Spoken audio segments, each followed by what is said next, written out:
اور اپنی اولاد کو مفلسی کے خوف سے قتل نہ کرنا، کیونکہ ان کو اور تم کو ہم ہی رزق دیتے ہیں۔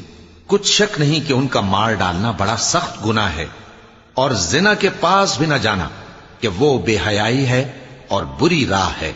اور جس جاندار کا مارنا اللہ نے حرام کیا ہے اسے قتل نہ کرنا مگر جائز طور پر، یعنی بفتوائے شریعت۔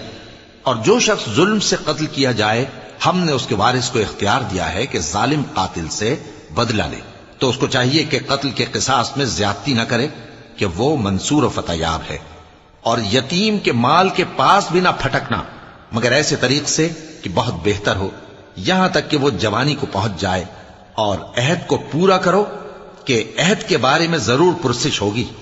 اور جب کوئی چیز ناپ کر دینے لگو تو پیمانہ پورا بھرا کرو، اور جب تول کر دو تو ترازو سیدھی رکھ کر تولا کرو۔ یہ بہت اچھی بات